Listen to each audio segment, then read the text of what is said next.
SIR এর শুনানি নিয়ে এই মুহূর্তের গুরুত্বপূর্ণ আপডেট। গত দুদিন আগেই জাতীয় নির্বাচন কমিশনের তরফ থেকে জানানো হয়েছিল মাধ্যমিকের অ্যাডমিট কার্ড গ্রহণ করা হবে না। আজকে শীর্ষ আদালত সম্পূর্ণ নতুন নির্দেশ দিল নির্বাচন কমিশনকে, যেখানে জানানো হয়েছে মাধ্যমিকের অ্যাডমিট কার্ডকে গ্রহণ করতেই হবে। তাছাড়াও একাধিক ঘোষণা করা হয়েছে। বিস্তারিত তথ্য চলে এসেছে, ভিডিওটি প্রথম থেকে শেষ পর্যন্ত কন্টিনিউ করুন।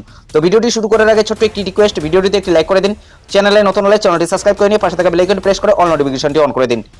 এসআইআর মামলায় সুপ্রিম কোর্টে বড় জয় তৃণমূলের। শীর্ষ আদালতের স্পষ্ট নির্দেশ, শুনানিতে নথি হিসেবে গ্রহণ করতে হবে মাধ্যমিকের অ্যাডমিট কার্ড। বিএলএদের হিয়ারিং এ প্রবেশ নিয়ে দীর্ঘদিন ধরেই টানাপোড়েন চলছে। এ প্রসঙ্গে এদিন সুপ্রিম কোর্ট জানায়, শুনানিতে হাজিরা দেওয়ার সময় ভোটাররা চাইলে যে কোনো একজনকে সঙ্গে নিয়ে যেতেই পারেন। তিনি যদি বিএলএ হন তাতে আপত্তির কিছু নেই। অর্থাৎ এবার শুনানিতে থাকার অনুমতি পেল বিএলএরা, অর্থাৎ বুথ লেভেল যে এজেন্টরা রয়েছে তারাও কিন্তু শুনানিতে থাকতে পারবে। যে কোনো রাজনৈতিক দলের বিএলএ সেখানে উপস্থিত থাকতে পারবে, তবে বুথ লেভেল এজেন্টই কিন্তু তাকে হতে হবে, সেই বিষয়ে কিন্তু জানানো হয়েছে। শীর্ষ আদালতের স্পষ্ট নির্দেশ, শুনানিতে নথি হিসেবে গ্রহণ করতে হবে মাধ্যমিকের অ্যাডমিট কার্ড। দুদিন আগেই কিন্তু জাতীয় নির্বাচন কমিশনের তরফ থেকে রাজ্যের সিওকে চিঠির মাধ্যমে জানানো হয়েছিল, যেখানে বলা হয়েছিল যে মাধ্যমিকের অ্যাডমিট কার্ড গ্রহণ করা হবে না শুনানিতে। তবে আজকে শীর্ষ আদালত অর্থাৎ সুপ্রিম কোর্টের তরফ থেকে সম্পূর্ণ নতুন নির্দেশ দেওয়া হলো জাতীয় নির্বাচন কমিশনকে, যেখানে জানানো হয়েছে মাধ্যমিকের অ্যাডমিট কার্ডকে গ্রহণ করতেই হবে। 2025 সালের অক্টোবরের শেষ সপ্তাহ থেকে রাজ্যে শুরু হয়েছে এসআইআর প্রক্রিয়া। 2002 সালের ভোটার তালিকা অনুযায়ী কাজ হচ্ছে, কারণ সে বছরই শেষ ভোটার তালিকার নিবিড় সংশোধনের কাজ হয়েছিল। 26-এর নির্বাচনের আগে বাংলা সহ 12 রাজ্যে ফের সেই কাজ করেছে জাতীয় নির্বাচন কমিশন।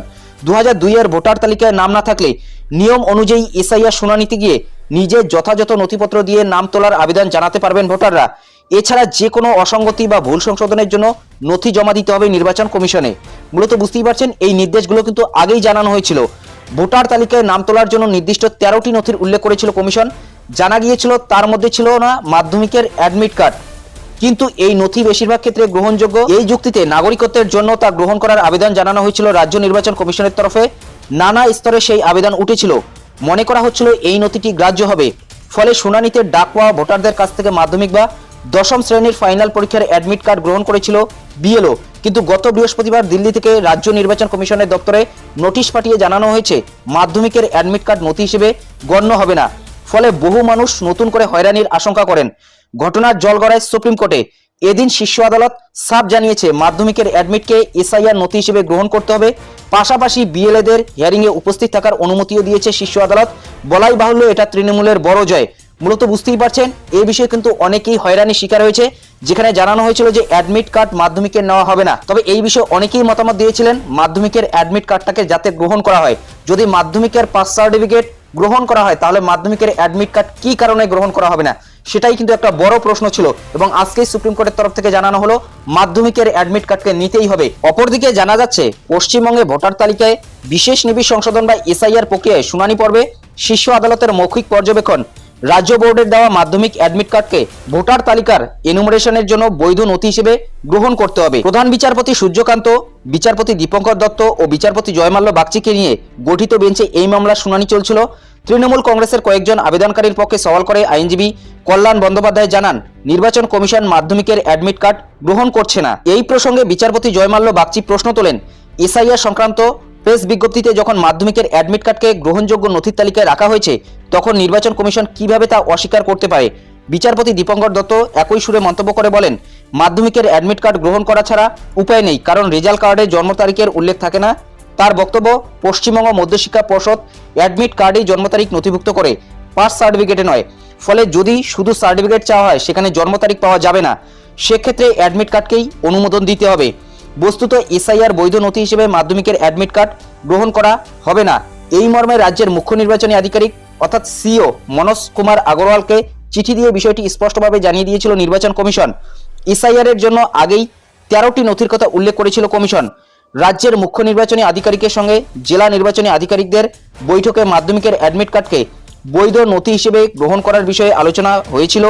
তারপরে সিও দপ্তর থেকে এই মর্মে নির্বাচন কমিশনের সদর দপ্তরে প্রস্তাব পাঠানো হয়, কিন্তু মাধ্যমিকের অ্যাডমিট কার্ডকে বৈধ নথি হিসেবে গ্রাহ্য করার প্রস্তাব খারিজ করে দেয় জাতীয় নির্বাচন কমিশন। যদিও সোমবার বিচারপতিরা স্পষ্ট করে দেন, অ্যাডমিট কার্ড ও সার্টিফিকেট দুটোই এসআইআর এর হিয়ারিংয়ে বৈধ হিসেবে গ্রহণযোগ্য।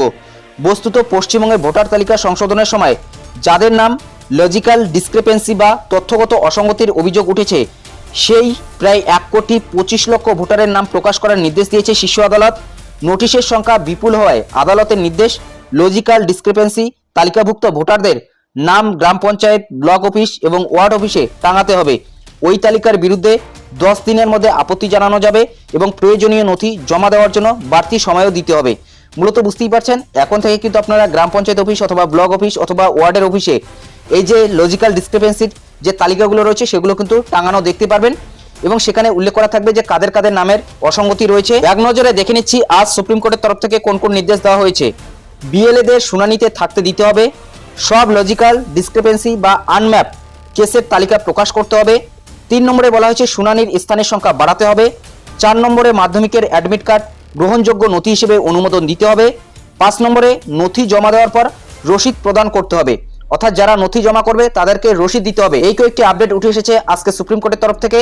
তো এই বিষয়ে আপনাদের কি মতামত অবশ্যই কমেন্ট বক্সে জানাতে ভুলবেন না। যদি ভিডিওটি ভালো লাগে একটি লাইক করে দেবেন, চ্যানেলে নতুন হলে চ্যানেলটি সাবস্ক্রাইব করে নিয়ে পাশে থাকা বেল আইকনটি প্রেস করে অল নোটিফিকেশনটি অন করে দেবেন। যদি ফেসবুক থেকে দেখে থাকেন অবশ্যই পেজটি ফলো করতে ভুলবেন না। তো ভালো থাকবেন, সুস্থ থাকবেন, দেখা হচ্ছে নেক্সট ভিডিওতে।